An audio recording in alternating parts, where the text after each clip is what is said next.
자, 오늘 129페이지 시작되겠네요. 어제 이제 너무 이제 단락단락 읽으니까 좀 시간이 지체되는 것 같아서 그냥 그 단락이 아니더라도 마구 그냥 막 넘어가면서 시간 동안만 딱 30분 책 읽기를 계속 하는 중입니다. 자, 미래를 위협하는 요인 일곱 번째로 우리는 성공이 실패의 기폭제가 될 수 있다. 성공이 오히려 실패를 끌어오는 요인이 될 수 있다라는 그런 이야기를 하면서 뭐 이렇게 그 비틀즈 그룹 얘기도 좀 했고요. 성공을 해보지 않은 사람이 성공을 하게 되면은 그 성공을 간직하지 못해서 다 흘려버린다. 이런 얘기도 어제 있었습니다. 자, 왜 그럴까요? 라는 얘기가 이 페이지에 나오는데요, 이제. 그 처음에 성공하려면은 열정을 키우고 기술을 발전시킨 데 전념했었더라면 성공을 거둔 후에는 상황이 달라지기 때문에요. 이제 수많은 문제가 생기는 거예요. 돈이 있다 보니 문제가 더 달라지는 거야. 돈이 없을 때는 돈만 생각하면 돼. 성공을 원했다면 성공, 그거 목표만 달성하면 돼. 근데 달성하고 나니까 그러니까 옛날에는 생각지도 못했던 일들이 막 생기는 거예요. 그래서 돈이나 시간 관리, 인간 관리 등의 중요한 문제들이 이렇게 불거지게 되는 거죠. 그래서 그런 것들을 분석하다가는 사고가 마비될 지경까지도 이르게 되고 몰랐기 때문에 신속한 거를 결정해야 되는데 그렇게도 못하고 막 여러 가지 문제에 직면하게 된다는 이야기를 거기다가 하고 있습니다. 그리고 또 단기적 성공을 추구하다 보면 눈앞의 성공에 막 치중하다 보면 장기적 목표를 뒤로 이렇게 미루게 되면서 내가 뭐 때문에 이 일을 하는지 초점을 잃을 수 있어요. 그러면 또 뭐가 뭔지 모르겠어가지고 이제 혼란스러워지고 몰입과 집중력이 무너지게 되는 거죠.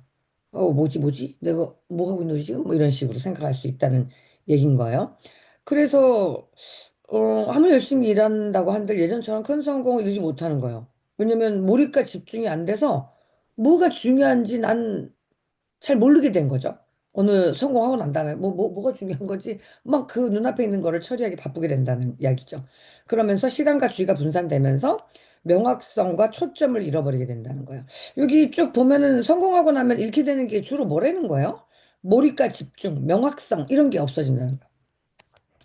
성공을 하기 전에는 성공 그 자체 거기에 딱 몰입이 돼가지고 그것만 막 봤어. 근데 어떻게 달성을 했어. 그게 잘했든지 못했든지 달성하게 딱 되면 그 다음 목표가 없으면 초점을 잃는다는 거예요. 그러면서 몰락의 길을 가게 되더라. 이런 얘기를 한 거죠. 그러면서 작가인 그렉 맥거운이 이렇게 말했대요. 성공한 사람이나 조직이 그 이후에 큰 성공을 다시 거두지 못하는 이유는 뭘까? 한 가지 중요한 요인은 명확성의 역설이라는 현상 때문이래요. 그게 뭔데요? 밑에 보면 1단계 명확한 목적이 분명하게 있을 때는 성공을 이룬대요. 2단계 성공을 이루면 더 많은 선택지와 기회가 생긴다는 거죠. 세 번째는 선택지와 기회가 늘어날 때 노력이 분산된다는 거예요. 그리고 네 번째, 노력이 분산되면 처음에 성공을 이끌었던 명확성이 줄어든다. 좀 과장해서 표현하자면 성공은 실패의 기폭제가 된다는 이야기를 하는 거예요. 여러분, 이거 읽으면서 본인들의 사례들 중에 하나에 적용이 되나요? 저는 진짜 적용이 되네요. 꿈판을 다시 만들어야 되겠다는 생각이 드네요. 꿈판을 딱 만들었을 때 그 꿈판대로 하고야 말겠다. 10년이 걸려도 하고야 말겠다고 생각해서 그것 중에 이루지 못한 게 있다라면은 그걸 이루기 위해서 막 애썼어요. 심지어 외국 이민 갈 때도 그 생각을 했던 것 같습니다. 꿈판에 있었기 때문에. 그런데 이제 성공을 이루놨더니까 선택지가 많아서 제가 유사나의 성공만 원한 게 아니라 다양한 걸 원하게 되더라고요. 그러면서 이것저것 막 다 이렇게 하는 거야. 이렇게 이렇게 두리번 두리번.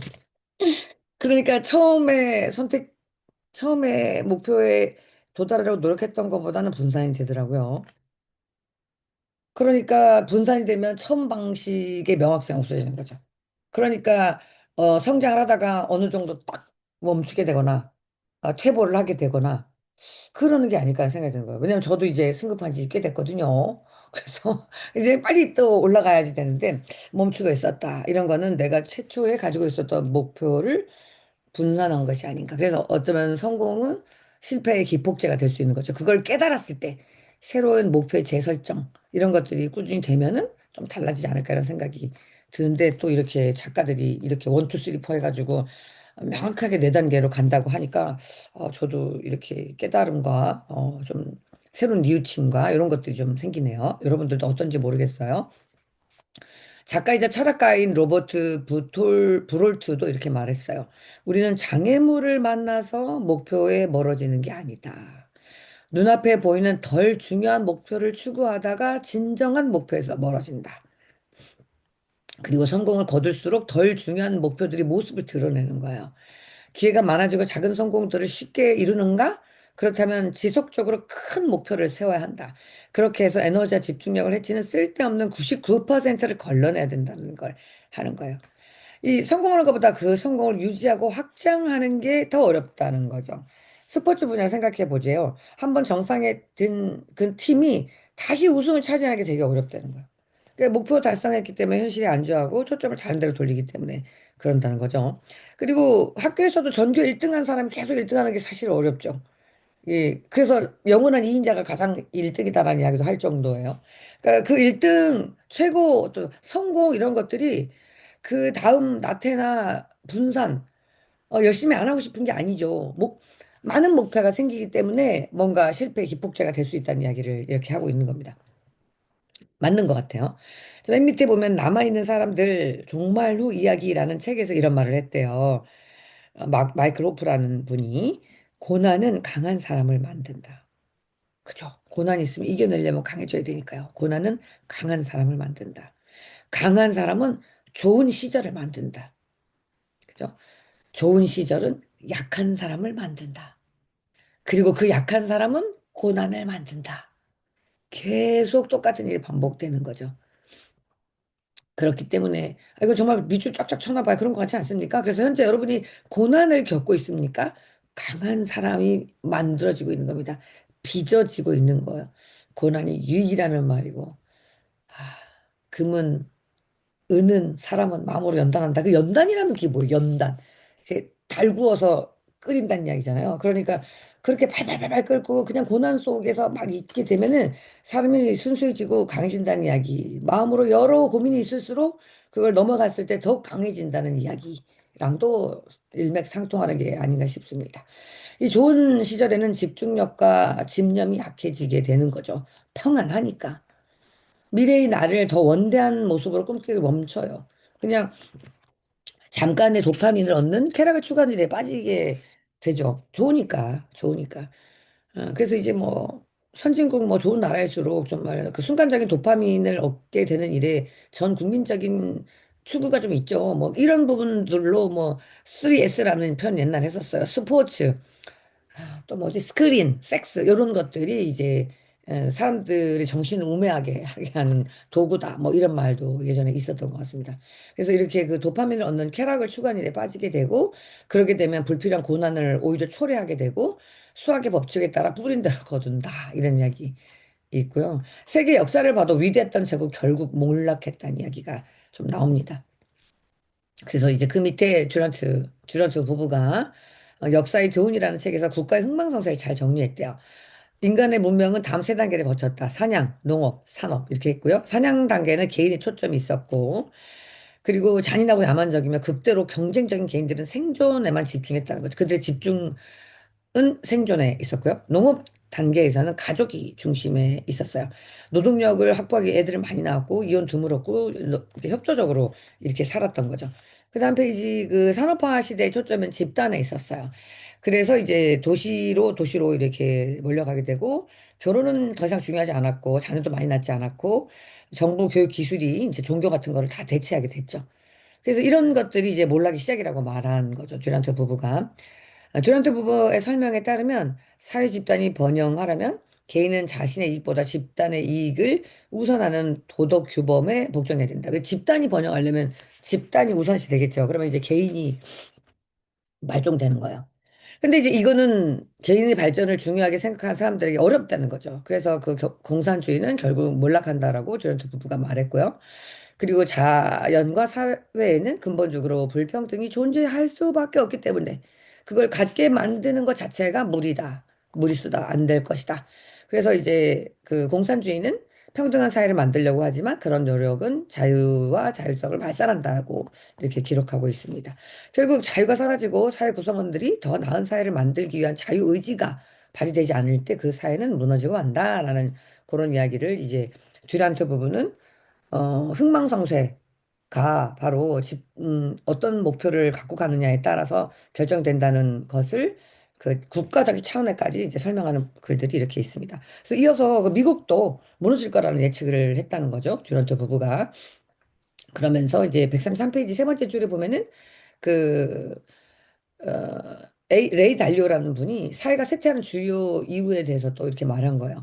국가가 극심한 빚을 지고 생산성이 떨어지고 내부 균열로 균열이 발생하면 몰락이 조심이라고. 미국은 여전히 강력한 국가다. 하지만 달리오는 미국이 많은 잘못된 선택지를 만지작거리고 있다고 생각한다. 뭐 이렇게 얘기하고 있죠. 뭐 요즘 뭐 정세를 봐도 뭐 많은 뭐가 불안한 그런 것들이 많이 있잖아. 여전히 최고이지만. 그래서 이제 개인과 팀 조직은 국가는 성공을 잘 관리하지 못한다는 거예요. 왜 중요하게 하다가 해이해지는가? 이런 부분들을 쭉 살펴보면서 중간에 이런 물음을 하네요. 이 문제를 왜 중요하게 생각해야 될까? 흥망성쇠라는 개념, 성공이 오히려 실패를 가져온다는 그 개념, 왜 중요하게 생각해야 될까라는 질문을 했고요. 그러면서 이제 이 저자는 이렇게 말하고 있습니다. 미래의 나를 명확하게 보고 그 모습을 이루기 위해 구체적으로 계획해서 투자한다면 분명히 놀라운 성공을 이룰 것이다. 하지만 성공을 하면서 예상치 못한 복잡성에 직면한다고 말하고 있습니다. 그 책에. 뭐 어떡하지?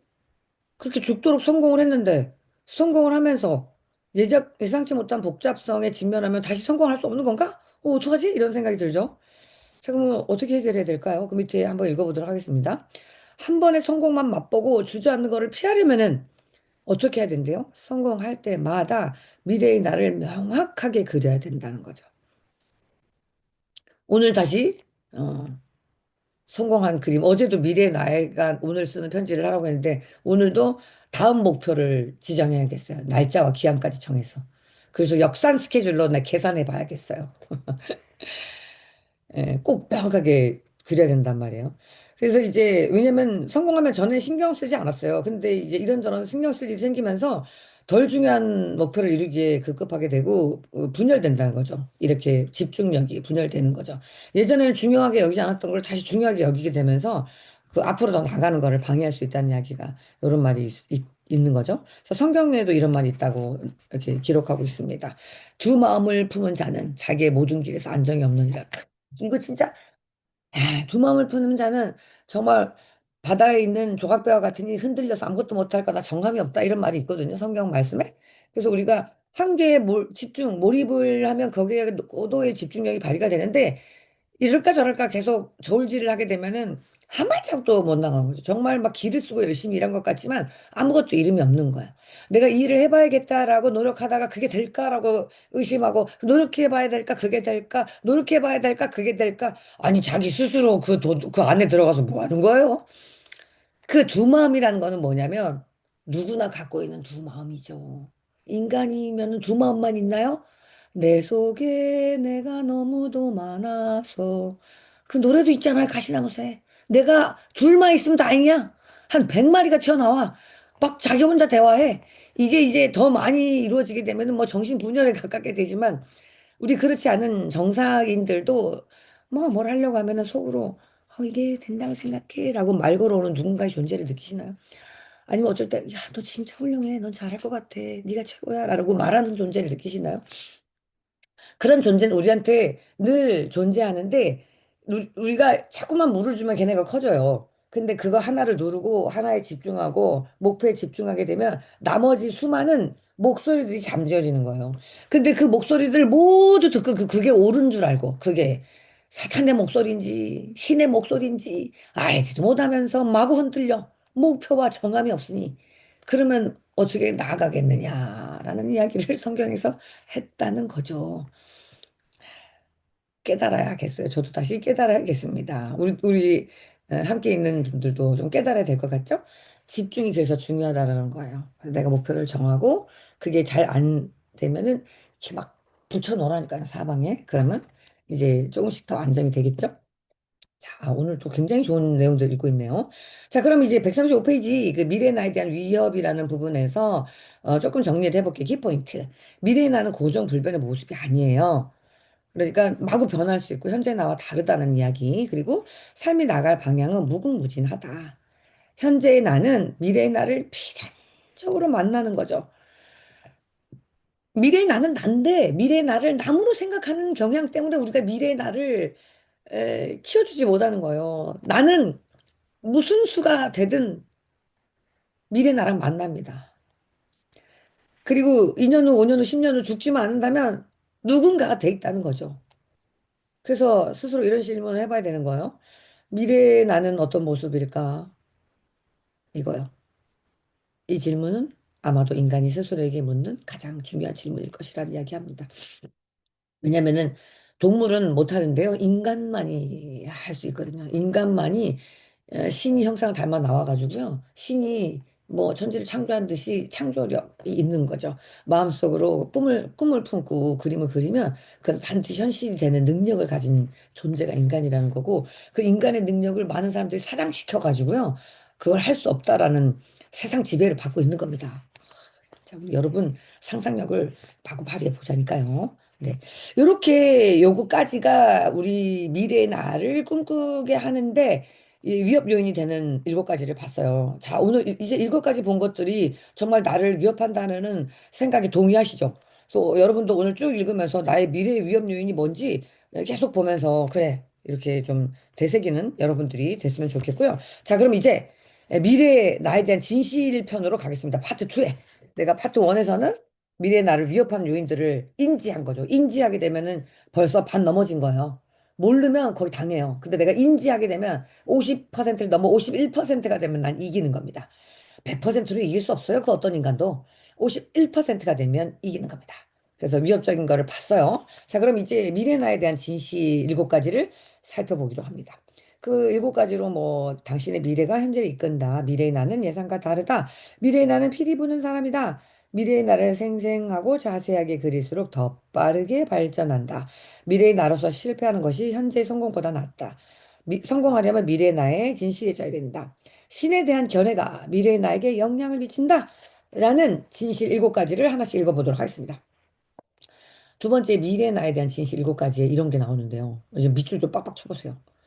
인간에게 정말로 중요한 것은 가치 있는 목표를 이루기 위해 고군분투하는 것이다. 고군분투 동그라미. 우리 보통 생각하죠. 걱정 근심 없이 살고 싶어. 편안하고. 그 톨스토이의 소설 중에 인간은 무엇으로 사는가라는 제목이었었는지 제가 오래전에 읽어서 생각이 안 나는데요. 신하고 그 사탄이 대화를 합니다. 인간을 망치려는 가장 위대한 작전이 뭘까? 평안하게 하고 성공하게 하십시오. 이렇게. 그러면 아무 생각이 없이 망할 수 있을 거라는 이야기. 마귀들의 나눔 이야기가 있었던 그 장면이 막 생각나네요. 그래서 그러니까 평안한 것이 우리의 삶이 아니라 인간은 필연적으로 많은 고민과 계속적인 생각을 하게 만들어진 거예요. 세팅됐어요. 내가 목표할 게 없으면 딴 생각을 한다니까요. 딴 걸로 고민을 찾아와요. 그런 거기 때문에 아무 긴장 없는 삶을 살아가는 걸 목표로 살면 안 됩니다. 가치 있는 목표를 이루기 위해 여러분들의 가치를 공중에 딱 띄우고 그걸 이루기 위해서 고군분투하고 고민하고 노력하고 이렇게 빛나는 하루하루를 살았을 때 인간은 더욱 인간성을 찾으며 더욱 격조 높은 인간이 된다는 거죠. 그게 자아실현을 하게 되는 메슬로의 인간 욕구 단계에서를 보면 최고점에 가게 되는 거죠. 자아실현. 의식주 해결되고 쭉쭉쭉. 성공, 그 위에 자신감, 나의 가치에 대한 인정, 이런 것들을 이뤄내기 위해서 고군분투하는 게 정말 필요하다는 거죠. 어떻게든 긴장을 없애는 것이 필요한 것이 아니고, 인간에게는 자신이 이루어낼 의미 있는 사명이 필요하다라고 이제 빅터 플랭클이 얘기합니다. 죽음의 선에서도 이런 사명과 고군분투가 있는 사람은 눈에 빛을 잃지 않았고, 고유의 존엄성 지키고 있었다는 이야기를 하고 있는 겁니다. 자, 138페이지에 또 한 명의 인물이 나옵니다. 이거는 뭐 이제 다 읽지는 않고요. 대충대충 읽겠습니다. 그 페르디난도 마르코스 들어봤어요? 필리핀의 아주 독재자죠. 18년 동안 대통령을 한 사람인데요. 맨 처음에 이제 필리핀 제10대 대통령이 됐어요. 65년에.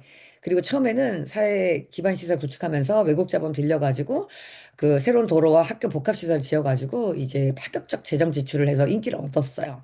그래서 두 번째 임기 동안에 이런 재정 지출이 쌓이니까 인플레이션 위기가 닥친 거죠. 그리고 침체하고 불안 요소가 있었어요. 그럼 이제 또 새로운 그 재정 지출을 없애려는 어떤 시도와 노력을 했어야 되는데 이 마르코스는 두 번째 임기 동안에 이게 관심이 없은 거예요. 그래가지고 이제 재임 시절에 그들 가족은 그 필리핀 중앙은행에서 도둑질한 돈으로 생활을 한 거죠. 막 돈을 막 찍어냈겠죠. 그리고 뭐 절도도 하고 이런 거죠. 그리고 이 대통령은 군대에 천문학적 돈을 썼어요. 왜냐하면 자신의 권력을 유지하려면 군대에 투자를 해야 되잖아요. 많은 독재자들이 하는 방식이 이렇습니다. 그리고 그 자신의 철권 통치를 따르지 않는 사람들을 통제하고 처벌하기 위해서 쓴 거죠. 군대에다가. 그리고 군대 최고에게 아주 많은 혜택을 주면서 자기의 말을 잘 듣는 사람으로 만든 거죠. 모든 독재자들의 공통 분모를 여기에서 보고 있는 거예요. 그래서 필리핀은 이렇게 하는 동안에 빚의 수렁에 빠졌고요. 부패가 만연한 거죠. 돈 주면 뭐 돈으로 다 해결되는. 그리고 내부 분열이 생기고 갈등이 폭발했죠. 윤리를 잃게 되면 당연히 도덕적 부패가 일어나게 되는 것이고 돈이면 다 되는 세상이 되는 거죠. 자, 이렇게 부패하니까 많은 사람이 정권 교체를 원했어요. 그래서 이제 니노이라는 사람이 1954년에 22세에 불과한 나이에 이제 시장 당선이 되고 27년에 27세 5년에 27세에 그 최연소 부지사가 된 거예요. 그 이 니노이라는 사람은 1954년에 콜이라는 여성과 결혼했어요. 엘리트 출신의 여성이었는데 이제 결혼을 했고 다섯 아이를 양육하느라고 이렇게 집중했던 거죠. 콜이라는 와이프는. 그리고 남편에게 아주 지혜로운 조언을 해주는 그냥 지원군이었어요. 근데 니노이, 이제 대통령감이 되는 그 젊은 그 사람은 65년에 이제 상원의원으로 당선됐어요. 그리고 마르코스를 부패 혐의로 기소를 했죠. 누군가 이제 상대 세력이 생겨야지 이제 독재자를 내릴 수 있잖아요. 그리고 이제 그 대통령과 그 부인 이멜다 알죠? 구두가 뭐 몇백 헐레라고 했던 그 이멜다. 많이 들어봤을 텐데 그 사치스러운 생활과 사기 행각을 용기 있게 비판을 한 거죠. 65년에. 그리고 이제 이렇게 되니까 니노이 추경 세력이 점점 늘어났고 71년 대통령 선거에서는 이제 유력한 후보가 된 거예요. 그리고 니노이는 민주주의, 자유, 도덕교범, 훌륭한 지도력, 국민통합, 풍요로운 필리핀을 꿈꿨어요. 그런데 71년 8월 20일 자유당 전당대회 때 폭탄 두 개가 터지면서 8명 죽고 120명 중상을 입은 거예요. 누가 그랬겠어요? 음. 근데 다행히도 그 자유당 후보였던 니노이는 없었어요, 그 자리에. 그러면서 이제 이게 뭐 안 죽으니까 그 마르코스는 어떤 일을 벌였냐면은 1935년 미국 필리핀 헌법에는 삼선이 안 되는 거예요. 삼선이. 그래서 72년 9월에 계엄령 선포했어요. 그러면서 기존 헌법 폐지하고 장기 집권을 위한 토대를 마련한 거죠. 그리고 계엄령 하고 난 다음에 니노이를 체포해서 사형 선고했어요. 그래서 이제 니노이는 8년 동안 감옥에 있었고요. 근데 감옥에 갇힌 지 6년이 지났는데도 조국 민주주의를 향한 니노이의 집념은 약해지지 않았죠. 단식 투쟁을 벌리고 막 그런 거예요. 그러다가 이제 계속 단식 투쟁하고 있다 보니까 이제 어느 날 심장마비 일으켜서 그 필리핀 심장센터로 가게 됐죠. 그래서 이제 그 필리핀 의사들이 수술을 하려고 했지만 수술을 안 하려고 한 거예요. 왜냐면은 수술해서 살려놓으면은 마르코스한테 보복당할까 봐 두려워서 의사들이 병에 걸린 이 니노이를 수술을 못 하는 거예요. 이 독재와 이런 게 얼마나 무섭습니까? 그래서 이제 필리핀 의사에게 치료받는 걸 거부했어요, 니노이가. 자기를 죽일 것 같은 거죠. 그래서 미국에 가서 수술을 받게 해달라고 했어요.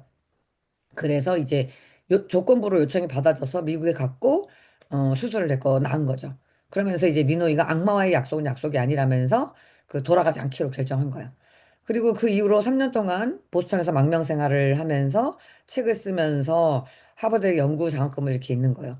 그러더니 이제 83년쯤에 그 마르코스가 건강이 악화됐다는 이야기 들었어요. 그러니까 이제 이 돌아가서 내가 필리핀 국민을 위해서 내가 노력해야 되는 게 아니냐, 내 목숨 내놔야 되는 게 아니냐라는 생각을 하게 됐고, 많은 사람들이 너 죽을 거야라고 말렸죠. 그런데 이 니노이가 이런 말을 해요. 마틴 루서 킹이 사람이 목숨을 걸 일을 찾지 못하면 살 자격이 없다라는 말을 했다는 것을 언급하면서 죽을지도 모르는 위험을 가지고 필리핀으로 갑니다.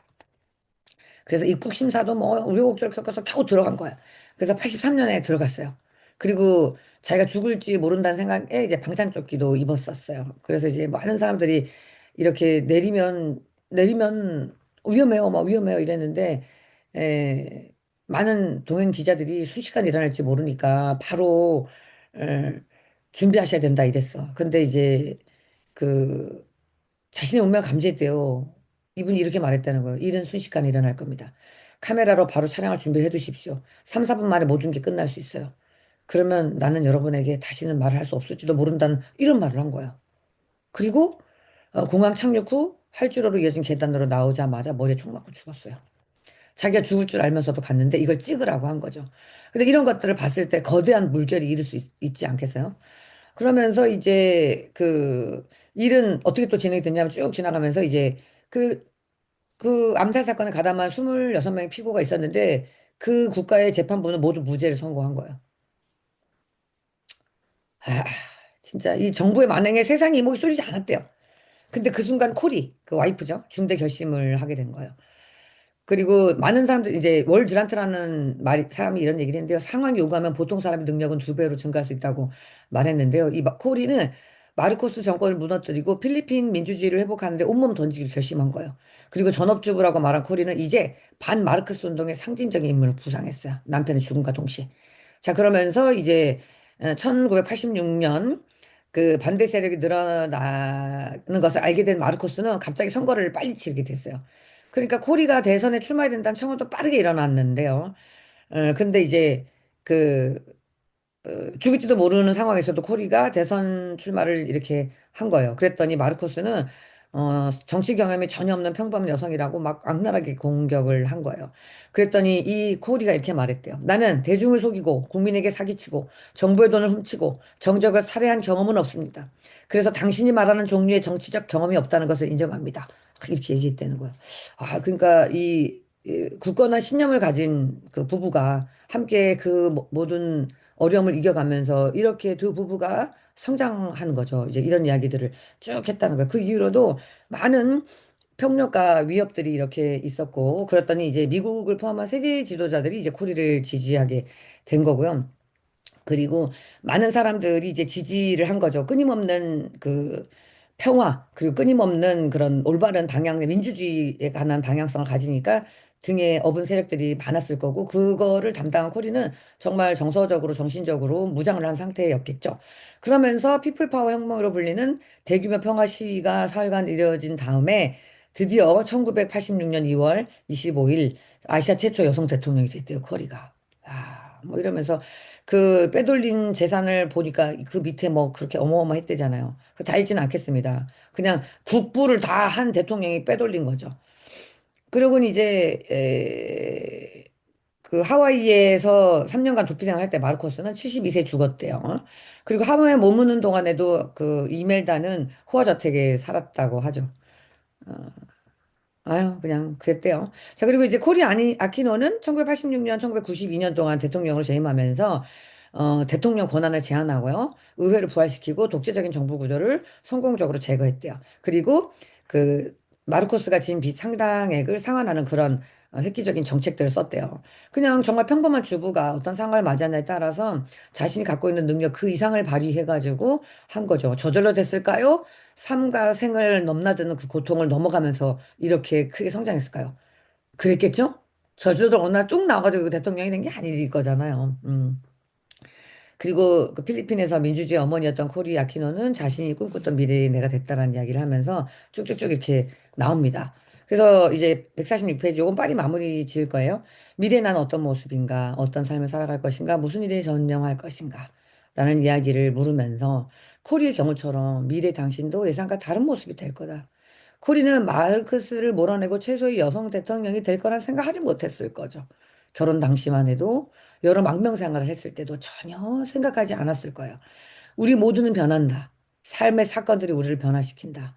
노화가 우리를 변화시킨다. 배움, 관계, 경험, 성공, 실패가 우리를 변화시킨다. 똑같지 않다는 얘기예요. 똑같게 될 수가 없다는 거죠. 상상치 못한 내가 된다는 거예요.